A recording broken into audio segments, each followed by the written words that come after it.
Shalom, moi c'est le frère Merlin et j'aimerais m'adresser à l'ensemble du corps de Christ et à toute la jeunesse du monde, tous les chrétiens du monde et plus précisément à la jeunesse de l'église Assemblée de Dieu d'Ivo Centre Maranatha. Et à toute personne aussi à qui parviendra ce message, si j'aimerais m'adresser à cette personne-là de la part du Seigneur. Et nous avons eu quelque chose à cœur, un message à cœur, et sans plus tarder, nous allons le partager avec vous. Et nous allons prendre notre Bible, bien entendu, dans le livre de Romains, le chapitre 8, le verset 19 au verset 21. Romains, chapitre 8, le verset 19 plutôt, au verset 21. C'est trouvé les livres. Aussi, la création attend-elle avec un ardent désir la révélation des fils de Dieu, car la création a été soumise à la vanité, non de son gré, mais à cause de celui qui l'y a soumise, avec l'espérance qu'elle aussi sera affranchie de la servitude de la corruption, pour avoir part à la liberté de la gloire des enfants de Dieu. Je le répète, pour avoir part à la liberté de la gloire des enfants de Dieu. Bien aimé, en ces temps qui courent, en ces moments assez mouvementés, nous entendons parler de coronavirus qui est aussi une réalité qui fait des victimes, qui fait des morts, et nous demandons au Seigneur de fortifier là même ces familles-là qui ont eu des morts dans leur rang. Et à ce niveau-là, nous savons que cette maladie-là est assez dangereuse, comme on le dit. Et au sein même de cette pandémie qui prévaut, le Seigneur s'est résolu de secourir ce monde-là. Et cela ne se fera pas sans les enfants de Dieu, cela se fera avec les enfants de Dieu. Comme le dit le verset 19, la création attend-elle avec un ardent désir la révélation des fils de Dieu. La révélation des fils de Dieu. Vous dites quoi? Le monde ne s'attend pas à ce que nous soyons craintifs comme eux. Le monde ne s'attend pas à ce que nous soyons inquiets. Le monde ne s'attend pas à ce que nous soyons troublés. En le faisant, nous ne les aidons pas. Toute la création entière soupire après la révélation des fils de Dieu. Bien aimé, j'aimerais dire en tant que chrétien, ce n'est pas les informations, c'est très important de s'informer, mais ce n'est pas sur les informations qu'on entend sur cette pandémie-là ou sur ce dit virus-là qui doivent être l'objet de notre foi ou l'objet de notre confiance. Bien au contraire, nous pouvons nous servir des informations juste pour avoir les informations seulement comme on le dit, comme son nom l'indique, mais aussi nous devons nous appuyer sur ce que Dieu dit, sur la parole de Dieu. J'aimerais dire à quelqu'un que cette inquiétude que tu as en tant qu'enfant de Dieu, ce que tu vis en tant qu'enfant de Dieu, c'est une blanche que tu as à cause des informations que tu as, ce n'est pas parce que tu écoutes juste l'information, mais parce que tu médites moins, tu t'appuies moins sur la parole de Dieu, tu t'appuies moins sur la présence de Dieu, plutôt que sur les informations. Tu es sur l'information par rapport à cela. Alors que ce qui est digne de confiance, ce qui est digne de foi, c'est la parole de Dieu. Et le monde entier attend la révélation des fils de Dieu. Le monde entier attend que nous nous levions afin de pouvoir proclamer la victoire de Jésus-Christ sur ce virus, de Jésus-Christ sur les manigances de ce diable, du diable. Parce que ce virus a été mis en place, c'est vrai, le Seigneur a permis que cela arrive, mais à l'origine, on sait que ce sont les œuvres du diable. Nous n'irons pas les œuvres du diable. Mais nous savons que Dieu veut se révéler au travers de ses enfants. Et c'est ce que la création attend. Jusqu'à présent, on parle d'antidote. Jusqu'à présent, on parle de prévention. Mais le monde ne cesse d'augmenter. Bien aimé, j'aimerais te dire, de là où tu es, en tant que fils de Dieu, en tant que chrétien, ne sois pas effrayé. Ce nombre-là était hier, ça a augmenté aujourd'hui, ça va augmenter demain. Mais à toi, il est donné de croire en ton Dieu. À toi, il est donné de t'appuyer sur ton Dieu, afin de répandre et de proclamer sa victoire sur le monde entier. Mais comment se fera cette révélation? Comment se fera? Parce qu'il y a une chose qui est mise en place, c'est le coronavirus, et qui jusqu'ici fait de nombreuses victimes. Mais il y a aussi une chose que le Seigneur a mis en place, qui est le réveil spirituel. Le réveil spirituel, c'est ce qui est là pour contrer ce coronavirus. Ça va aller au-delà de cela. Donc, on dit que c'est dans ces conditions-là que le Seigneur a bien voulu envoyer ce réveil spirituel. Parce que ici, il est dit que la création attend la révélation, avec un ardent désir, la révélation des fils de Dieu. Et elle a été soumise à une souffrance. Cette souffrance est assimilée à ce virus-là. Donc, le Seigneur a prévu cela d'avance. Cela devait arriver, mais au travers de ces enfants qui vont se tenir à la brèche, qui vont se mettre de côté, qui vont le rechercher de tout leur cœur, surviendra la résolution, la solution de cette circonstance-là. Et cela va se faire par le réveil spirituel. Bien aimé, ne nous laissons pas avoir par le fait qu'on nous demande de rester à la maison. C'est une mesure, nous devons être soumis aux autorités. Mais rester à la maison, ce n'est pas la fin. Ce n'est pas la fin en soi. Bien au contraire, c'est une opportunité de pouvoir être dans la présence de Dieu et d'invoquer sa puissance, d'invoquer sa victoire sur ce virus-là. Le Seigneur veut guérir le monde entier. Le Seigneur veut sauver ce monde-là, mais au travers de la révélation de ses enfants. Non pas ceux qui seront inquiets, non pas ceux qui seront souciants, mais ceux qui seront confiants, qui vont s'attacher véritablement à leur Dieu, qui vont le prier de tout leur cœur, qui vont invoquer la puissance de Dieu en face de cette pandémie-là.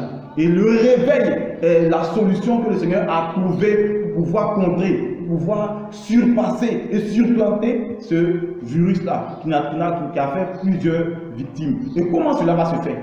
Comment cela va se faire? La Bible nous dit en Apocalypse, on va prendre Apocalypse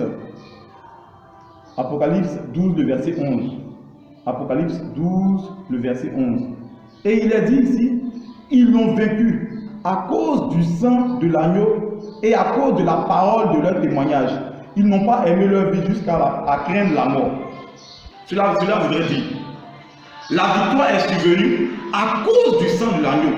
Bien aimé, pendant ce temps-là, qu'est-ce que nous devons faire? Nous devons prendre notre temps à intercéder. Parce que ce sang-là, il apporte la restauration, il apporte l'acquittement, il sanctifie, il purifie de tout péché. Nous n'irons pas cette immoralité qui bat son plein dans le pays et dans le monde entier. Mais le Seigneur veut secourir. Et la victoire survient par la proclamation, par cette manière de répandre le sang de Jésus-Christ sur le monde entier. Et comment cela va se faire? À travers une intercession. Priez pour ces familles qui sont touchées.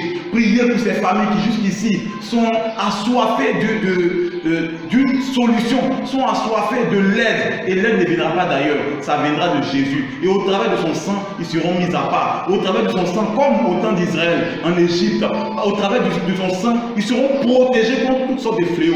Peu importe ce qu'on entend comme résultat, mais Dieu est capable de non seulement nous préserver, mais préserver ceux pour qui nous allons intercéder. Et pour répandre ce sang-là, qui est valable pour tout homme qui se confie à lui, c'est l'intercession. Donc à travers cela, d'abord c'est l'intercession. La révélation des fils de Dieu se révèle à se faire par l'intercession. Depuis chez toi à la maison, depuis là où tu dois intercéder pour les pays touchés, tu dois intercéder pour la Côte d'Ivoire, tu dois intercéder pour ceux-mêmes qui ne connaissent pas le Christ, afin que Jésus se révèle à eux. Afin que Jésus se révèle à eux, afin qu'eux aussi puissent se tourner vers lui. Tu dois intercéder de tout ton cœur. Répandre ce sang-là. Prier pour le péché du pays. Prier pour le péché de la ville. Prier et vraiment pleurer sur l'abomination qui bat son plein dans le monde entier. Et c'est ce prix-là que le Seigneur, dans sa grâce, se souviendra de son peuple et il permettra un grand nombre de convertis. Un grand nombre de convertis. Dieu, par ce phénomène-là, veut augmenter, ajouter le nombre de convertis. Et nous devons des instruments, des canaux par lesquels le Seigneur va répandre sa grâce. Non seulement amener des gens à lui et vraiment sauver les gens de ce fléau-là, de ce virus-là. Dieu est capable de faire ces choses-là. Donc d'abord par le sang et à cause de la parole de leur témoignage. Bien aimé, pendant que ce virus est arrivé, les gens sont suffisamment troublés. La peur un peu partout. Ce dont ils ont besoin, c'est la parole de vérité. C'est la parole de Jésus. C'est la parole d'amour. Non pas pour les effrayer, non pas pour amplifier les informations de ce virus, mais ils ont besoin de la parole de vérité. L'évangile vrai. Donc là est arrivé que depuis où tu es, tu prends tout ton répertoire. Prends l'opportunité que le Seigneur te donne. Tu apportes la parole de l'évangile à tout ton répertoire. Tous ceux avec qui tu auras l'occasion d'échanger, même si tu respectes la distance, les 1 mètre qui ont été recommandés, mais prends la peine de leur annoncer l'évangile. Mourir du coronavirus, c'est pas ça qui est le plus dangereux, mais c'est mourir sans Christ qui est encore plus dangereux. Mais je crois aussi que Christ a le pouvoir, a les capacités de pouvoir vaincre toutes sortes de fléaux. Et il a envoyé ce réveil-là, de là où nous sommes. Le réveil vient depuis nos maisons, depuis nos foyers, là où nous sommes retranchés. Le Seigneur veut se révéler à nous, afin d'envoyer le réveil. Une transformation totale dans la ville, dans le pays et dans le monde entier. Et cela va se faire au travers de nous. Nous devons proclamer, intercéder, comme je l'ai dit, et invoquer le sang de Jésus-Christ sur chaque personne, sur chaque peuple, et en même temps aussi proclamer la parole de vérité. Répandre l'évangile dit qu'il y a un consolateur, il y a une solution, il y a celui-là qui n'a jamais perdu de combat, celui-là qui, nous ne connaissons pas le nom de ses combats, mais il n'a jamais perdu. C'est en la personne de Jésus-Christ. Lui seul est la solution, lui seul peut te délivrer de ces veillées, ces nuits blanches que tu as présentement, à cause de ces virus, à cause de tout ce qu'on dit sur lui. Mais Jésus seul est celui devant qui tout genou fléchit. Même le coronavirus va s'incliner devant ce Jésus-là. Même toutes sortes de fléaux s'inclinera devant ce Jésus-là. Parce qu'il est vrai. C'est lui seul qui peut te sauver. Aucune mesure préventive n'est à 100%. Mais Jésus-Christ, il t'assure la victoire à 100%. À une condition que tu donnes entièrement ta vie. J'aimerais m'adresser à toi. Il y a longtemps que tu m'as parlé de Jésus. Présentement, tu es retranché de là où tu es. Tu as peur. Depuis les informations te parviennent. Tu as des informations sur ce virus-là. Et on te montre un peu comment il est dangereux. Mais je te dis qu'aujourd'hui, le temps est arrivé de donner ta vie entièrement à Jésus. Et tu verras sa capacité, tu verras sa puissance qui surpasse toutes sortes de virus. Et j'aimerais dire aux chrétiens, on voit que ce virus-là est rapide. Parce qu'on croit qu'il est rapide, effectivement. Mais si un instrument du diable est rapide pour donner la mort, je crois que nous aussi, en tant qu'enfants de Dieu, nous devons être rapides pour répandre la vie au travers de l'évangile. Même que ce soit par les textos, que ce soit par les réseaux sociaux, nous devons proclamer l'évangile, afin que les gens sachent que la victoire totale appartient à Jésus. Nous devons proclamer la victoire de Jésus sur le coronavirus, proclamer la victoire de Jésus sur toutes sortes de peurs, afin que le monde entier soit délivré. Il n'y a que Dieu seul, il n'y a pas d'eux, il n'y a que Dieu seul qui peut apporter la solution à ce problème-là. Et aussi, il faudrait dire que pourquoi nous devons intercéder pour les autres et ne pas se soucier. C'est vrai, notre vie est peut-être en danger humainement, mais sachant qu'en Jésus-Christ, notre vie est cachée en Christ. Et rien ne pourra nous avoir. Vous dites quoi? En tant qu'enfant de Dieu, de là où tu es, sache que peu importe ce que tu vas entendre comme information, tu ne seras pas touché. J'aimerais te dire ce matin, tu ne seras pas touché. Parce que tu as Jésus en toi. Parce que tu t'appuies sur lui, tu ne seras pas touché. Le virus ne pourra rien te faire ce matin. J'aimerais te dire, sache que tu as eu affaire au véritable Dieu. Il n'y a qu'un seul Dieu. Et Jésus te préserve de ce virus-là. Il te préserve de ce virus-là.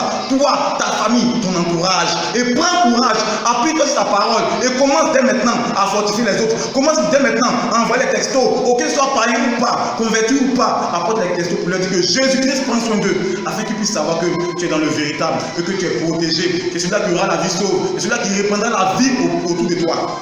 C'est le Dieu véritable auquel tu as fait. Et pourquoi est-ce que tu dois intercéder pour les autres?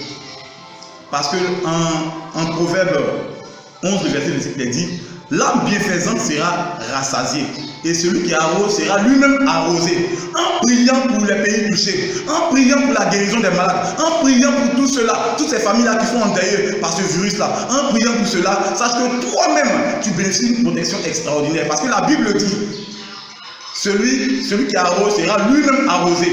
Et c'est à ce prix-là que le véritable réveil qui dans nos maisons va impacter. Il y aura une transformation totale dans toute la ville. Bien aimé, c'est au cœur de ce virus-là que surgit le réveil le plus profond. Un réveil véritable, un réveil grand. C'est au cœur de ce virus-là que le Seigneur aimerait faire cela. Parce qu'il est le Dieu à qui rien n'est impossible. Il veut faire ces choses-là. Et pour nous arrêter là, parce que ce n'est qu'une exhortation, nous avons dit que le Seigneur désire amener les cœurs de tout homme à lui. Il n'espère pas à la base de ce virus-là. Mais il a permis que cela arrive en vue de susciter le réveil. On a longtemps prié en tant que chrétien. Réveil, réveil, le mois du réveil est arrivé. L'heure du réveil a sonné. Bien aimé, arrête d'avoir peur. Tu es dans le véritable. Le véritable, c'est Jésus. Lève-toi et prie pour cette nation. Oublie tes mesures toi-même. Mais commence à prier pour les nations. Commence à prier pour la famille. Commence à prier pour la ville. Commence à prier pour le réveil spirituel. Et tu verras ce que le Seigneur va faire. Il va faire reculer l'avancée de ce virus-là. Parce qu'il est capable. Bien aimé, là où tu es, sache que Dieu est avec toi. Là où tu es, sache que Dieu est avec toi. Il te veut. Tu recevras une présence particulière et forte pendant que tu seras en train de prier. C'est lui, le Saint-Esprit viendra t'aider par des soupirs inexprimables. Tu vas commencer à intercéder et tu vas voir que ce virus-là va s'incliner. Dans les jours à venir, tu entendras de grandes choses parce que tu te seras mis dans la brèche pour rechercher ce Dieu-là. Que Dieu bénisse sa parole dans nos cœurs.